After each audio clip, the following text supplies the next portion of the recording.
Hi, my name is Sheena. That's a picture of me. It's a remarkable likeness. Um, so I'm currently the product development and tech enablement lead at Umuzi, which is a bit of a mouthful. I'm going to tell you a little bit about what that means over the course of this talk, and I'm going to tell you a little bit about Umuzi as well. So TLDR for now, Umuzi is a training provider based in South Africa. So what I do there is I build remote education systems. I try to teach people at scale, and I try to teach them well. So that includes a whole lot of different things. It includes tech and people and syllabus development and UX and sleepless nights. Python is my love language. And these are my emojis. So I'm here to tell you a story, and the story starts off in an apartment block far, far away.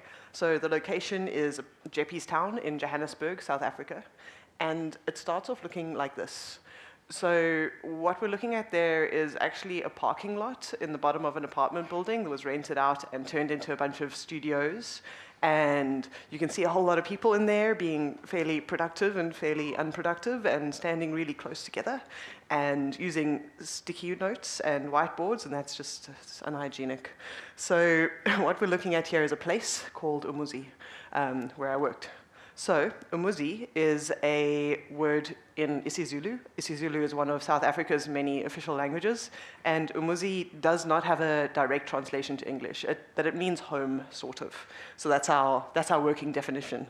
So Umuzi is a non-profit training provider.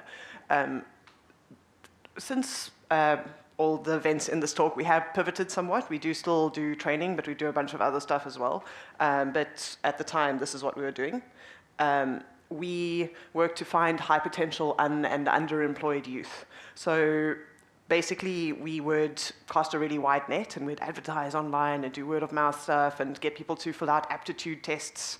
And then the people who did really well, we'd invite to our location, and we would put them through a selection boot camp, and we'd let them prove that they were worth investing in. We would figure out who we were willing to take a risk on. And then we'd take a risk. We would effectively hire these people, and their job was to learn, which sounds like a freaking cool job, if you ask me. So we paid them to learn, and we trained them up in high-value digital skills. So those skills vary quite a lot.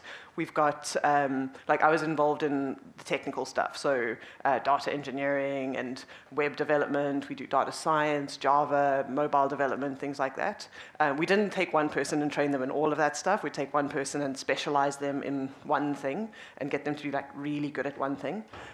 We also did non-technical things, or lower tech things, so things like UX design, even copywriting, business strategy, things like that. So just in-demand digital skills. Then during this training, we'd give them nationally recognized certification, which is lovely in a lot of ways because it helped us get funding. And because people can't eat their certificates, we help our people get jobs and keep those jobs. So we've actually got a little recruitment agency inside our organization that keeps track of all our grads. And if anybody needs a job at any point, then we try to just hook them up with something. So this is how we measure our success. Are our people successful? Then we're successful. We don't just give them certificates and say, go be free. So kind of considering rebranding to Hotel Umuzi. So we are great believers in holistic education. So you guys are all technical people, which is great. You know that in order to be successful in this career, it takes a lot more than the technical stuff. There are things like teamwork that matter quite a lot. And so we teach that. And a lot of what comes into play with teamwork is, there's the soft skills stuff, like being able to listen and being able to adapt and things like that. But there's also technical teamwork things, like the value of good unit tests are just good teamwork, good code review is just good teamwork. How do you prioritize that stuff? How do you give feedback to your peers? When do you ask for help? So there's a whole lot of things around that. A whole lot of things around professionalism as well. So showing up as a professional, on time, communicating effectively. We also offer things like wellness support. So a lot of the people that we serve come from pretty underserved communities. So their lives are often just complicated, hard in different ways. So we have a bunch of coaches and a bunch of mentors and a bunch of counselors of different sorts that can help out in different ways. And we even offer financial literacy to our people. So once a person comes through our program, they tend to get a good job. And sometimes they end up being the highest paid person in their family immediately. And if they come from a family where financial literacy isn't really a thing, then sometimes bad decisions get made. And we're trying to play the long game, so we want them to play the long game too. And so financial literacy is actually like a big piece of the puzzle. So that's what we were doing, and everything was going great. And then it wasn't going great. It was going really poorly. So when COVID arrived on our shores, we needed to lock down. But we had been training everybody on premises. We'd bussed people in to JeppesTown from around the country, and now we couldn't operate the way we operated. So everything had to change about how we operated, but we still needed to be true to our core, and the learners are really our core. So we needed to lock down. At the time, we had about 250 learners on site, and a bunch of staff members as well supporting this. And we needed to continue supporting our learners. We couldn't say just go home, chill, once the pandemic's over, we'll look after you. For a lot of people, this was their one chance. Even if we managed to put things on hold and somehow magically have the funding to bring them back in the next year, maybe they'd be in different circumstances themselves. There aren't a lot of safety nets. So we needed to continue supporting them. We also needed to not disappoint our funding partners. So funding this thing is a process. Alternative education is a little bit of a Wild West. There aren't that many standards in place. We do have nationally recognized certification, but that's down here, and we train to up here. The certification doesn't mean that much, to be honest. It's practically speaking, it's helpful for tax purposes, and it helps our funding partners fund us in a way that's better for them. But you don't really know what you're getting when you pay for alternative education, unfortunately. So the way our funding works is that organizations would pay us up front, and they'd say, I want 20 web devs, and we'd be like, cool. Then we go find 20 people to train up, and we would get paid near the beginning, and then we train these people for a year and plant them into the hiring organization. So we get paid up front, and now we've got all these people that we need to pay, and then the money stops coming in. But we still needed to deliver on this. So we needed to send everybody home, which we did. They didn't have a lot of resources, so we needed to send them home with computers. We needed to insure those computers. We gave people medical aid, which is medical insurance, data, so people didn't necessarily have internet access. So at one point we had about 250 SIM cards in our MD's name, which was hilarious, just sparks of SIM cards. So our funding dried up, and the cherry on top is that most of our teammates were leaving because of some contractual stuff. So we teach people from a very foundational level up to junior level. So that means we need to teach things like how a for loop works, how a function works, what is a variable, things like that. And so you don't need senior lecturers or senior software developers to teach that stuff. Juniors can do it, so long as they've got that teacher's heart, they want to do it, and so long as we can train them in how to teach well. So we had a bunch of juniors running around being awesome, and they were actually contracted to somebody else, and they were technically doing an internship with us, and then in 3 months they were going to leave. So we had a very short runway in which we were staffed. But we had to support these people for a year still. So that was all very exciting. This is another picture of me, a remarkable likeness. So we sent everybody home, and they, for the most part, got home without too many incidents, but we needed to make sure that nobody fell through the cracks. So the first thing that we did was a little bit of a hack, but it served a purpose. So we said, all right, guys, we need you to fill out some forms. So we made some Google Forms for them. And in the morning, they filled out a Google form that said, like, this is my plan for the day. These are the problems I foresee. In the middle of the day, they'd fill out another one, and they'd say, like, my day is going well, my day is going badly, I'm struggling with this, whatever. And then at the end of the day, they can say, was I successful, was I not successful, that kind of thing. So it was very, like, stand-uppy forms. And then we took all that data and we put it on a graph. It's a very ugly graph. But what we could see from this is like how much a person had to say, so that's the size of the dot, and if they were reporting to us at like a weird time. And we could, most importantly, see if people weren't reporting to us at all. So this was like clearly insufficient, but we could spot certain kinds of problems. So let's say somebody wasn't filling out the forms at all, then we could say, all right, did they get home safe? Is their internet access working? Can we get hold of them? Do they have like some family issues? Do they have some health issues themselves? Are they just being naughty? Because that happens.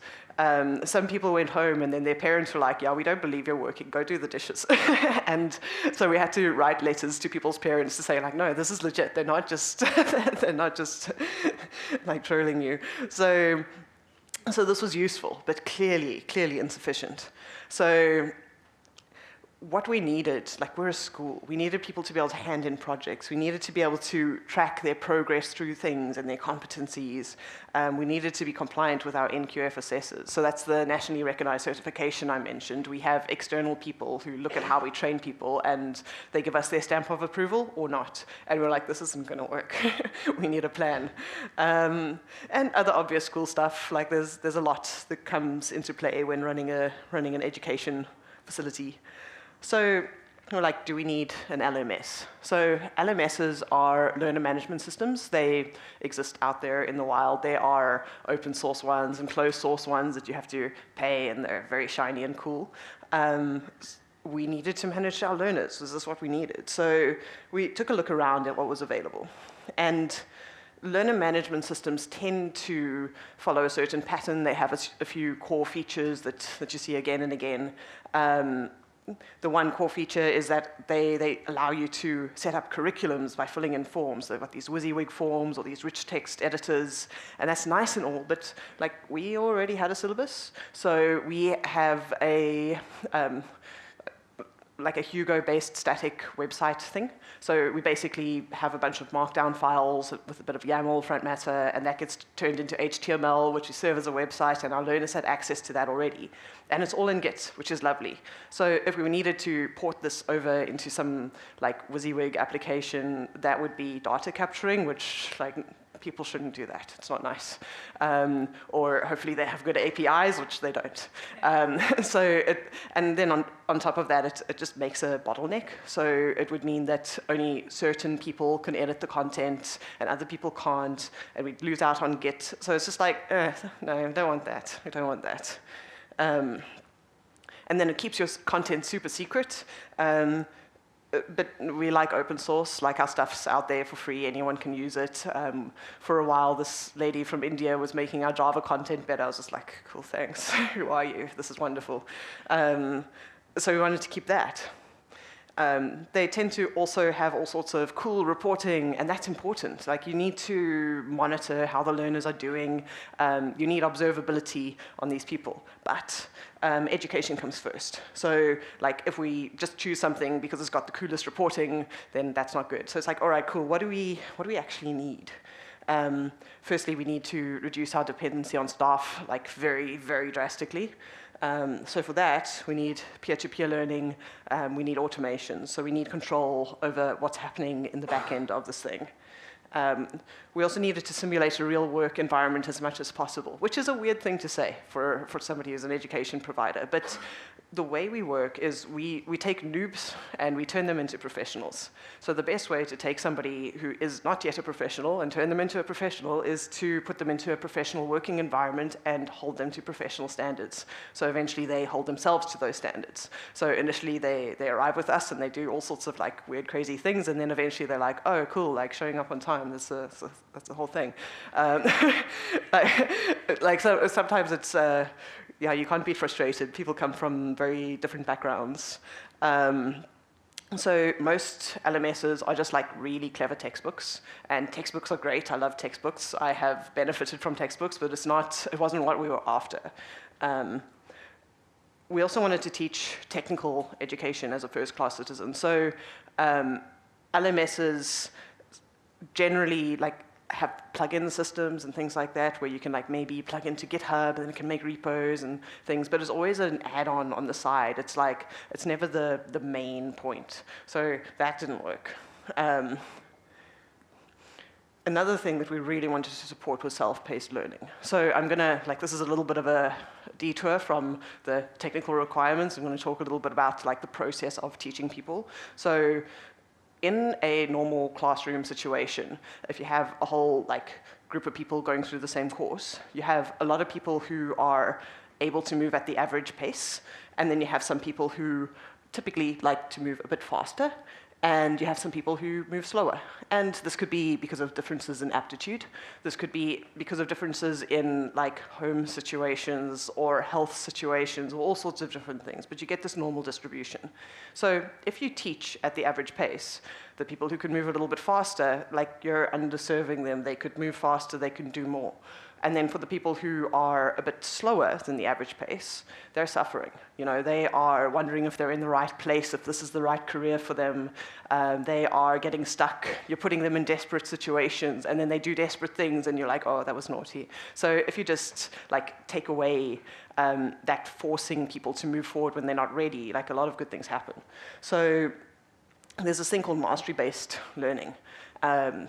It's operationally very challenging to pull off, but it's really good for people, so we pull it off.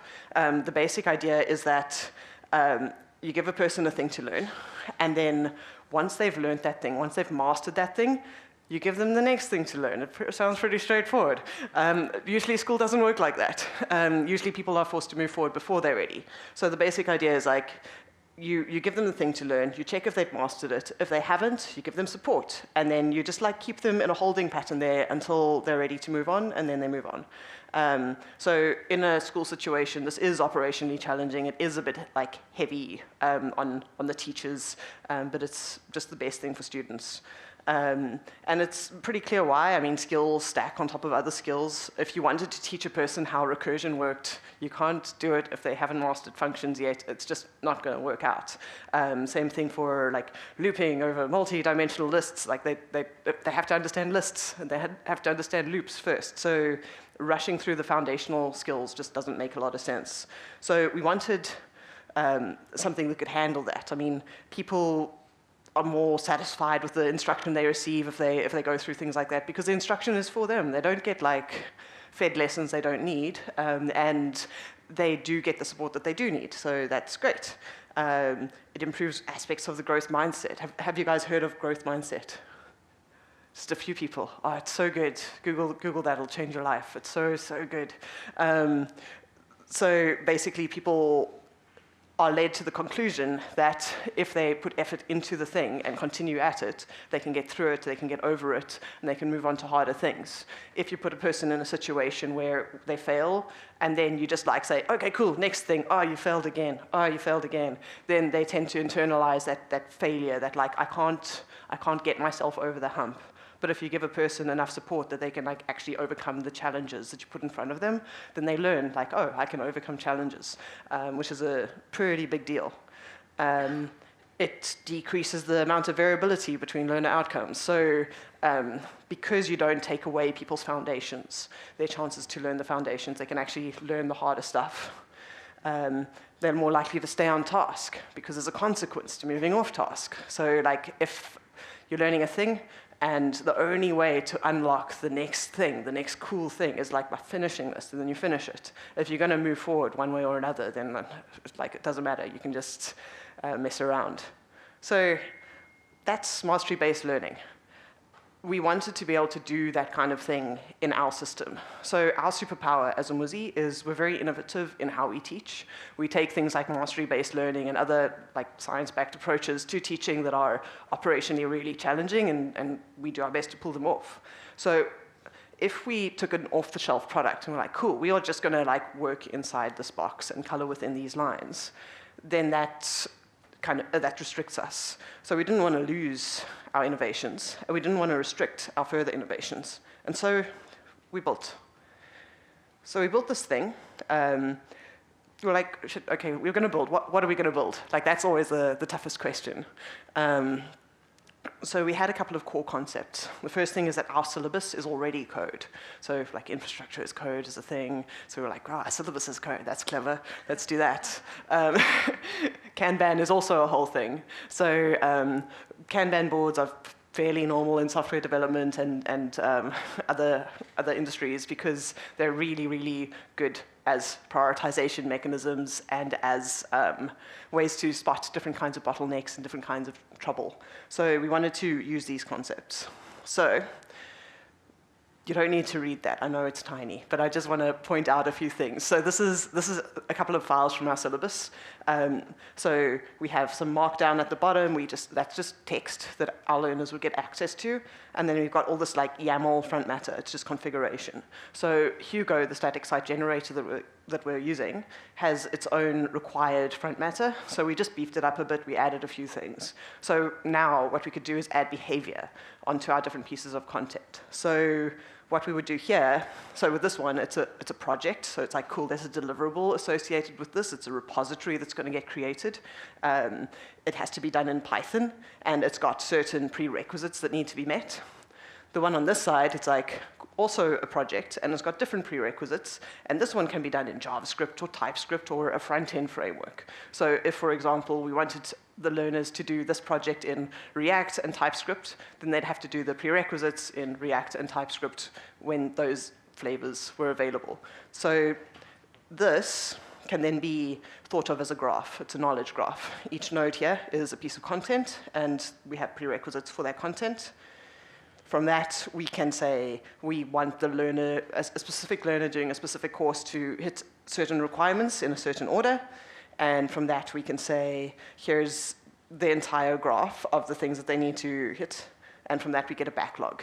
So what's cool about this?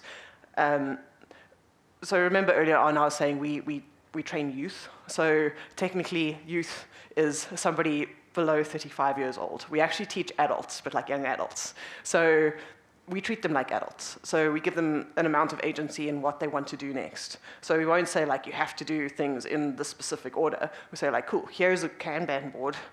Learn to prioritize. So they can do things in the order that makes sense to them, so long as they don't do something where the prerequisites are not yet met. So now we knew basically what we wanted to build.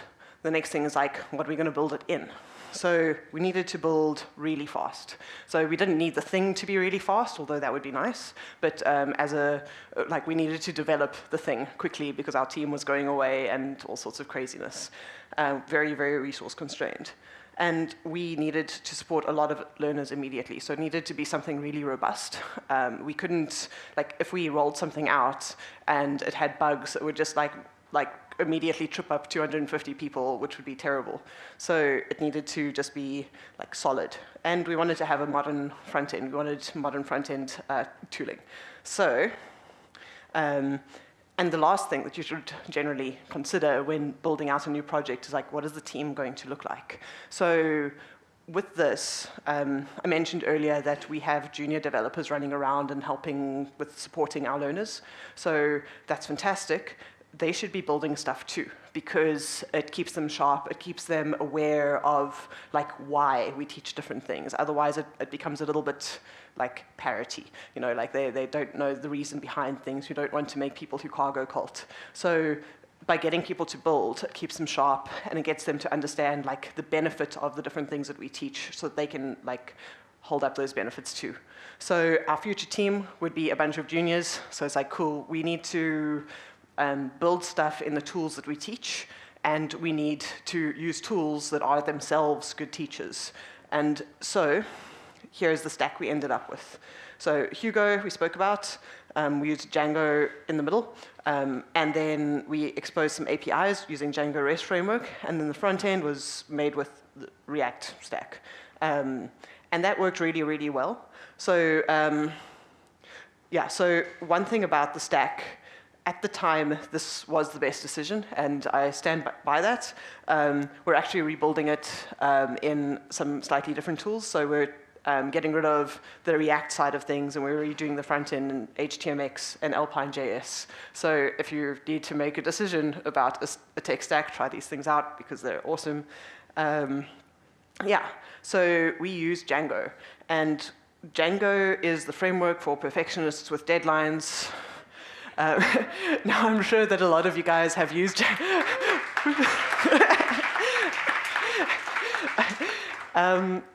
I'm sure a lot of you have used Django before. Can I get a quick show of hands? Okay, cool. So it is quite a lot of you. A lot of you haven't. So I'm going to briefly talk about it. Django has a lot of batteries included, and for some people that can be a frustration because it's got so many decisions that are made already. It's got a lot of opinions just built into the framework, but it's actually fantastic. So the reason it's fantastic is that the opinions that are built in are the opinions of really solid developers. They really know what's up. And on top of that, if you've got a dev team working on a Django project and you just hire somebody who's got Django experience, then they'll immediately know their way around pretty well. So it makes the team just easier to maintain and easier to scale. It's got an ORM at the core, so a lot of frameworks do not. Django is built around this ORM. So what you end up doing is you define a bunch of tables. Who knows what an ORM is? Okay, cool. Mostly everybody, which is great. But for those that don't, it's basically a way where you create a class, and that class represents a table in the database, and you can define different columns on the class itself, and it maps to the database. So an instance of the class is a row of the database. And that's nice because it gives you a really consistent way of interacting with the database, and that consistency is something that you can build on top of. So with Django, you've got these models, and then you can say, cool, I want an admin interface for this model, and then it'll make one for you. So it really saves you a lot of time. So we built a thing called tilde. So tilde is that weird little wiggly key underneath your escape key, and the reason it's called tilde is because tilde means home, sort of. And when we were building it out, we needed to be super lean.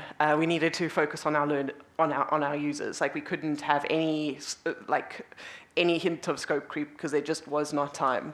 So the first and most important user is our learner, and they got a Kanban board. It's not the most beautiful Kanban board, but it's pretty intuitive for most of us in this room. So basically what happens is when a learner logs in for the first time, they would get this backlog, and that would be full of cards, stuff that they must do, and then they would be able to start work and then work on it. And then once they thought they were done, they could ask for a review, and then they could get some feedback from people, and then maybe ask for another review. It can bounce around here a bit as needed, and then eventually it gets to a point where it's done, it's complete. It goes into the complete column. So that's pretty nice. Now, what's cool is that with our Hugo front matter situation, we could configure how different cards behaved. So we have different types of cards for different kinds of situations. One of the coolest cards, in my opinion, is the repo project card. So basically what would happen is that the card would start off in the backlog. The learner would choose to start it. When they started it, we would create a repo for them on GitHub. We would protect the main branch so that they can't just push to the main branch willy-nilly. We then add the learner and a bunch of reviewers to the repo as collaborators. So now the learner, in order to make submissions, in order to move their code forward, they have to make pull requests, and those pull requests get reviewed by their peers, who then eventually merge it. So that's quite helpful in a lot of different ways.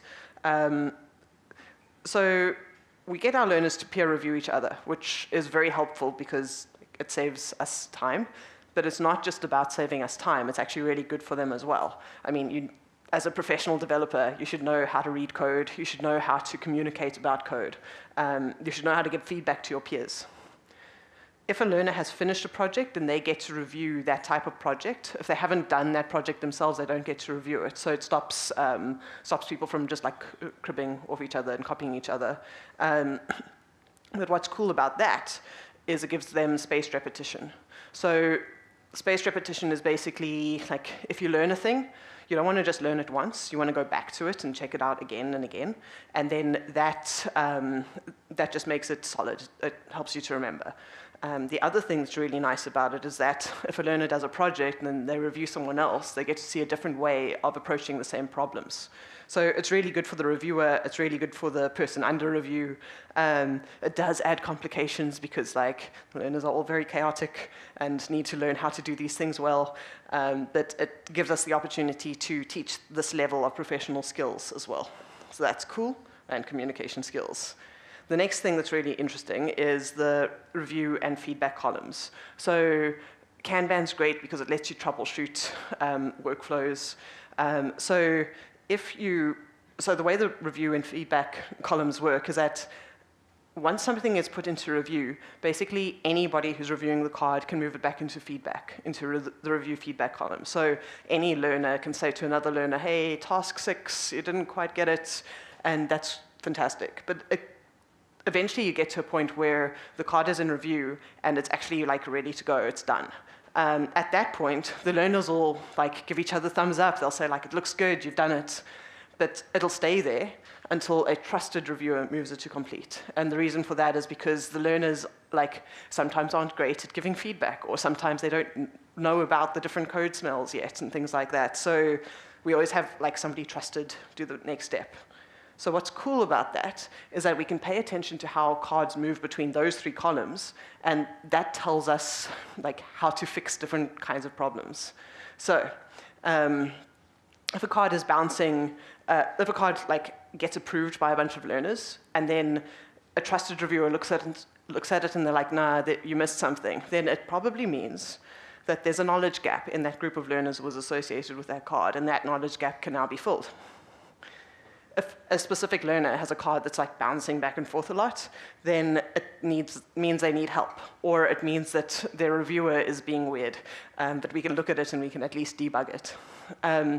If there's a specific project that always leads to bouncy cards for like all of the learners, then it means there's something wrong with the project. It means like maybe it's confusing, maybe they are missing prerequisites, maybe maybe a bunch of different things, but we can look at it and we can figure it out.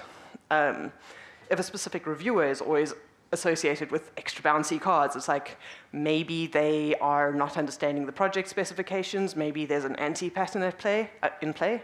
Like for example, maybe they're just leaving really small reviews instead of being complete about things. So there's all sorts of good things there. If a specific learner's cards just tend to be bouncier, then it might mean that there's a language barrier issue. Like a lot of the people we teach aren't first language English, but we teach in English. And so it's just challenging. So we can allocate support for that. The next group of users are the on-the-ground staff. So that's like our junior developers running around, helping out. They need some amount of visibility. They need some observability. I'm not going to go through this in detail. The next group of users are our administrative users. So they're the people who would be saying, like, this learner is registered for these courses, and this learner is no longer active with us, that sort of thing. So for those of you who have not used Django before, I'm going to show you the code for this. I'm not going to go through it in detail. I just want you to notice something. This doesn't look a lot like code. It looks like configuration. So this is one of Django's superpowers. It's like you don't need to do a lot to make it do some things that would be very tedious to build. I mean, building this kind of thing from scratch would not be a nice journey. So you just configure it, and it just works. Another group of users are our developers. So we've got a whole lot of people working on the front end, building things out there. They need to be able to see what they're doing. And we have a whole lot of like data people who want to be able to query data from our back end and make good decisions and make cool graphs and report to partners and that kind of thing. So they get to use a browsable API. So this comes from Django REST framework, and it's wonderful. And the code for this is also basically just configuration. So it's really like, it's fantastic because you can make these things without any, like bugs don't really happen, mostly. So that is great. So it was a hard time. Like this conversion to being a remote organization was really challenging in a lot of ways, and building the stuff out was challenging. But the hard part wasn't actually building the stuff. The hard part was figuring out what to build. And I think that's often the hard part. The other thing that's quite cool is that I believe that our constraints actually made us way better. If we were thinking about making an LMS before COVID happened, and we had all these like fancy ideas that looked nothing like what we ended up doing. And when push came to shove, and we needed to do something quickly, and we needed to be laser focused on our needs, we ended up building something that was way better than we otherwise would have, which is fantastic. So yeah, it was all very, very successful. Our learners did fine. We actually had one cohort of learners arrive like literally 1 week before lockdown, and they were there like shiny new students, and we gave them some boxes and said like go home. And like they had a journey. It was a bit of a rough ride, but now they're good. They're solid. They've got good jobs. We are way better than we were when we were on-prem. So like when we were doing everything in person, you could kind of cut some corners because you can see the people. There's a lot of rough edges that you can get away with that you don't even know that they're rough edges. But as soon as we went remote, we had to become very, very data-driven and very responsive to our learners' needs, and that made us better. Our learning environment now more closely resembles a realistic work environment. So before we had Kanban boards and things like that, but it wasn't as hardcore. We couldn't do as much with it. One thing that's really super powerful is that learners can take part in our selection boot camps on their cell phones. So in the before times, we used to have to bus everybody into JeppesTown and set them up with accommodation for the week, and that was expensive for us, and for them it felt risky because they heard of this like weird company on the internet with a funny name, and they're like, oh, they're gonna steal me. Yeah, so like people would show up more, and it was just way easier to support. So people can prove themselves while sitting under a tree because that's their option. So that's fantastic. And we're able to remotely teach learners across Africa. So we've got learners like in Nigeria. I think we've got some in Kenya right now. One of our staff members is actually a young Nigerian lady who went through our data science program, and she did really well. So we hired her. I've never seen her in 3 dimensions. I've only seen her in 2D, and she's lovely. So what's next?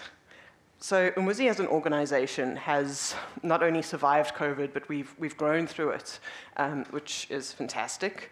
And in growing through it, we have, like when we were on premises, we were limited to a certain scale, and that has gone away. And so we've attracted different kinds of funders, and that's been fantastic. So we've set our sights somewhat higher. We aim to reduce social inequality in Africa through digital education. So it's not just the people we can bus into JeppesTown. So in order to do this, we do still train people. So that program that I just spoke about, like we still do that. That is still like at our core to how we work, but we also work to support other education providers. We try and find people who train well, and we try to find people who deserve an opportunity, and we try to connect the dots. It's it's tricky, but that's the goal. And then something else that we do, something else that I'm personally very, very keen on, is just empowering other educators. So we've learned a lot over the years. Teaching a learner, you can change a person's life with a few conversations. Literally sometimes it just takes a few conversations and they're different. And it's a beautiful thing to see. Empowering educators, that's way higher leverage. So at Umuzi, we've learned a lot. We've stumbled a lot, we've fallen a lot, we've picked ourselves up, we've experimented a lot, and that's been fantastic. So I want to share that with as many people as I can. So yeah, that's my jam. So if you are an educator, if you want to be an educator, then yeah, follow along. I write about this stuff, I share it online, so follow along if you're interested, get in touch if you're interested. Yeah, that is it from me. Thank you.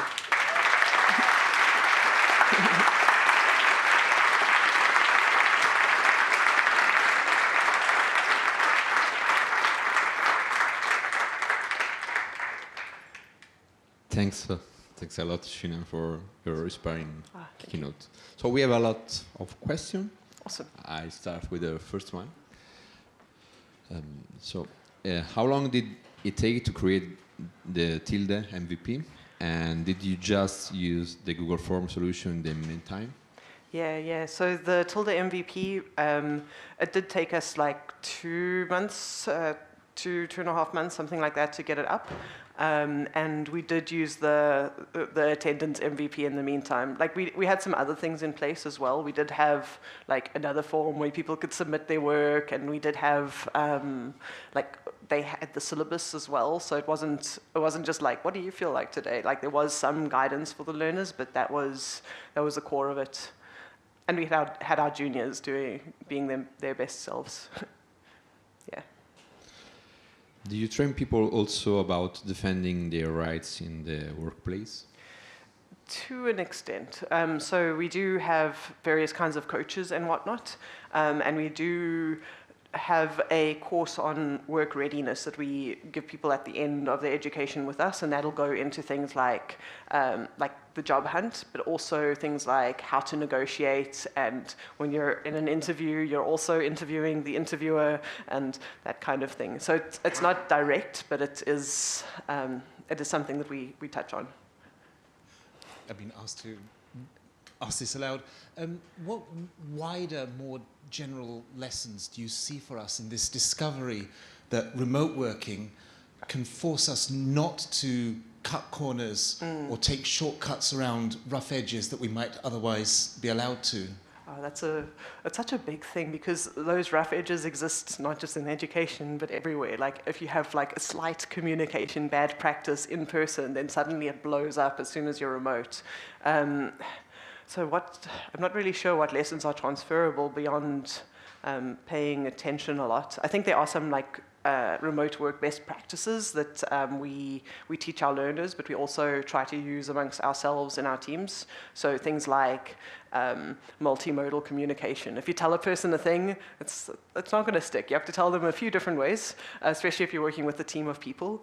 And acknowledgements are critical. So if you tell a person a thing, they should acknowledge you, even if it's just a little thumbs up emoji or something like that. Just to say like, cool, I've seen the message, I've noted it down wherever I've noted it down. So I think communication just needs to be way more explicit. I think that's the main thing about remote work, I think. If everybody just like focuses on that, then everything works better. Thanks. Have you ever given research level tasks on students? And if so, which tasks were given? So we haven't. So we're very, like the way we teach people, the syllabus is, we try to make it as realistic as possible, but it is a lot of like little projects, and little projects is built on top of little projects. So we have to do it like that just for scalability. Like if we had a whole lot of different projects that people could do and define themselves, then suddenly it becomes quite hard to mark everything and quite hard to maintain the right levels of standards, and hard to build automations around it. So we do have like quite a good library of projects that we give people, but it's not research level. Yeah. Thanks. What about sync lectures in a self-paced course? How do they fit in a sync course? Okay, so we don't do lectures. We do really tiny little workshops. So what we do is we detect when people need help, and then we give them just-in-time support. So a lot of the time, our content is good enough that people don't really need support. And we have a bunch of different mechanisms built in as well. So, for example, we set learners up to teach each other certain skills, and that's useful for the person doing the teaching because of a thing called the protege effect. I'm sure many of you have heard that a really good way to learn a thing is by teaching it to somebody else. This is not just like a soft, squishy, nice thing that people say. It's legitimately true. It tests you in different ways. And so we get our learners to teach each other to an extent, and that's always like a small group interaction. And then we pay very close attention to where people are falling over. Thank you. And so if like there's a card that's bouncing back and forth or something like that, then we'll say, cool, you're struggling with this thing, you're struggling with this thing, you're struggling with this thing. They don't even need to be part of the same cohort. They don't need to have met each other. It's just like, cool, you guys are all like in the same boat. We'll take you three together, we'll take a staff member, and we'll work on it together. So it does make it more complicated in a lot of ways, but it's way more engaging. So there's this thing called the Bloom 2 Sigma problem, which is a bit of a mouthful, but the basic idea behind it is that if you teach people in like a cohort-paced way, like a sage on a stage and a bunch of people with their bums in chairs, then people perform at a certain level. And then if you change your delivery mechanism, so you're teaching the same content, you just change your delivery mechanism so that it is a mastery-based learning approach and it's a one-to-one tutoring approach, then the pass rate changes by 2 sigma. So the normal distribution, it changes by 2 standard deviations. So you basically can turn a 50% failure rate into a 3% failure rate, 2 to 3%. And that's incredible. So we try to do that. So you can learn a lot from just like thinking through those mechanisms and why that is effective. So the mastery-based learning stuff, I spoke about a little bit earlier, but the one-to-one tutoring, that sounds expensive because it is, but why does it work? It works because it's really engaging. It works because you can meet a person where they are, you can understand them, and you can give them what they need, instead of like having a classroom full of people and like trying to make sure that everybody's paying attention and cold calling and things like that. One-to-one is like the gold standard, way too expensive. We usually do like 1 to 3. Yeah, and only when people actually need it. So so not everybody will get the same lesson. Thank you. Another question is, how many developers did it take to build your learning platform? So version 1 was me. Yeah. So we do have like a bit of a bigger team now, but it is still very, very junior heavy. So one of the reasons that we're changing to an HTMX-based front end is because the tech stack of having Django on the back end and React on the front, it's really powerful, it's really cool, but it needs like quite a broad amount of skills, broad array of skills. And so you can't really get like very junior people to be super productive on that. So if you want like a simple full stack feature, then you have to like get like the team together, and that's hard.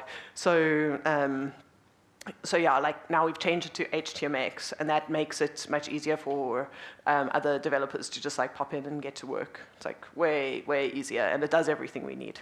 So a connected question. How did you find out, and why did you figure that migrating to HTMX makes sense for Tilde? So initially when we were using React, like I had some React knowledge already, and I had Django knowledge already, and I was just like, cool, this works, it does everything that we need.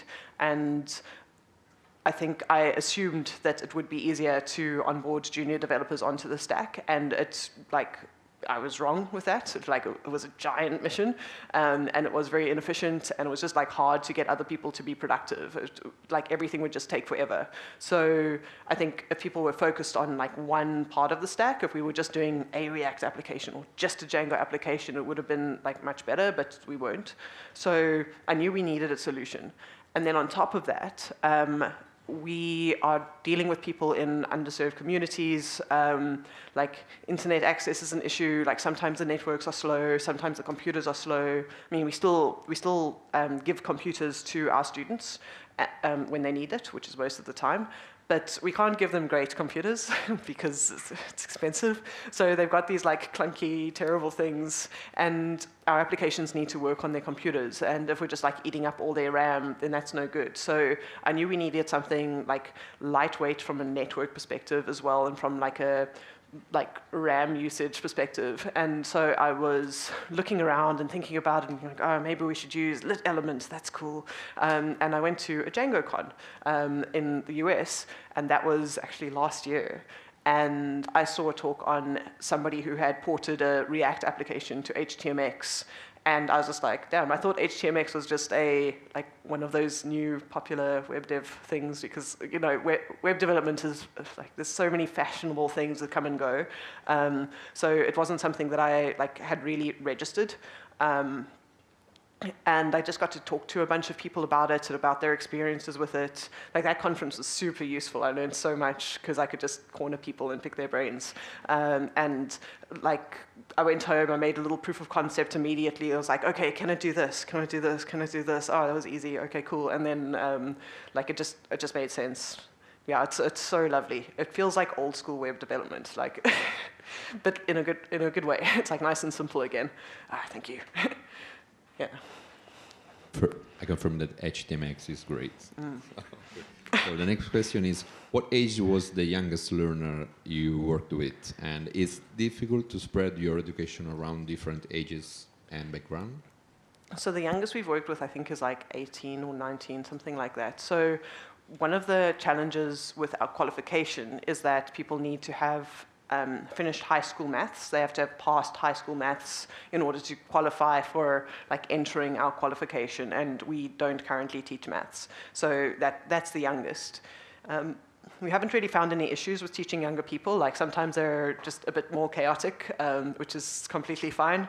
Yeah, so that's good. I think, yeah, typically we don't really teach super young people. It's quite rare. Yeah, I would love to teach younger people, though. I really would. It's just it's challenging from a financial perspective, because the organizations that pay for this type of training are generally the organizations who want to hire the people who come out the other end. And if we're training kids, then they can't do that. So it's just tricky. But I think hitting people when they're younger, you can have a much bigger impact on their lives. Thanks. We finished the question on Slido. There is some other question here, the audience. Okay.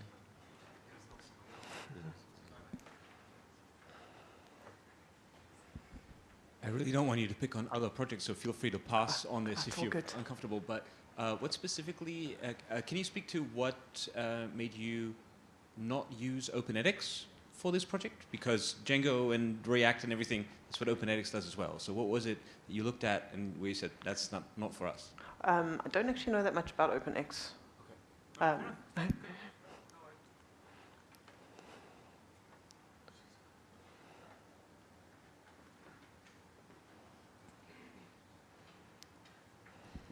Hello, thank you for the presentation. It's very inspiring. So I've never been teaching that professionally, but I did some casual teaching or amateur teaching, you can call it. So it was different. There were different kinds of situations. Sometimes there were people who came to me and said, well, Roman, we need to teach some people because, well, they want to go to the IT because of different reasons. Money, most likely, but I didn't question that ever.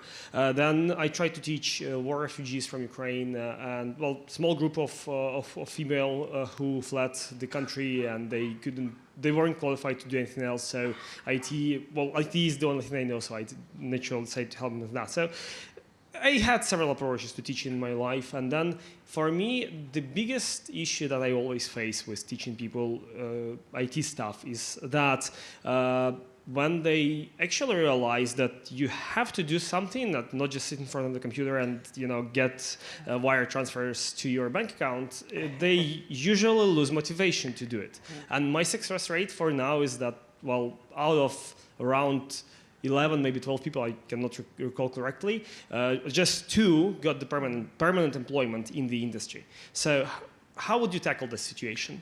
Yeah, that's a really tough one. Firstly, nice for putting all that effort in. It's very cool. So with us, we do test people a lot before we even let them into our program. So we put out aptitude tests, and then if people pass those aptitude tests, it's like, okay, either you or someone you know may have the aptitude to learn this stuff. When we invite them to a boot camp, that boot camp's actually really hard. They even if they've got some coding in their history, because sometimes that happens. Like, sometimes we'll get a university dropout who ran out of money and now they're looking for something else. So even if they've learned stuff already, we teach them something new. And if they don't get it, then they don't get it. And then on top of that, we do like an interview process. So it's very hard to cheat. It's very hard to get through it unless you like have the aptitude and like give a damn, like you have the grit as well. So our selection process filters out a lot of people who wouldn't be able to make it and who would just give up. So our success rate is actually really high. Like pretty much as soon as somebody gets into our program, they like we have about a 7% dropout rate. And then once somebody's through, I think it was like, the last I checked, it was like 93% of the people like that have graduated since 2020 have jobs at the moment. And like the last 7% are like, you know, maybe they're between things. So yeah, I think the selection process is a big one. I think on top of that, I find that if somebody is struggling with their coursework, it's either it can be that they're struggling technically and then struggling to understand the thing, but it can also often be a motivation thing. So software development is hard. Like, it's hard. And people don't realize that, like, when it's hard, it means they're doing it right. It's like, it's like, this is what hard feels like. And so so I find, like, when I'm teaching somebody myself, it's like 50% cheerleading, 50% technical. There's all sorts of things like setting people up with metacognition skills, which is really helpful. So you try and set them up that they can grow and learn on their own without necessarily needing you. So you empower them with those skills, and you celebrate small little wins. So like if you see a person struggling with a thing and then they like make a breakthrough, but they're still like frowning about it, then you can be like, hey, you leveled up. Did you feel that? And like if you point out the wins, that's often very helpful because then they at least see that they're incrementally moving towards their goal. Yeah, I think in the beginning, coding is weird, and a lot of people are prone to giving up unless somebody else points out to them, like, hey, you're actually doing okay. Yeah. Welcome. So we have other questions on slide, but unfortunately the time is over. But you can ask her personally to Sheena the question. But before the lighting talk will start, as we did this morning with Daniele, we have to take a picture with all the audience. Cool. It's the rules, guys. Yeah. Say hi. Can everybody do this?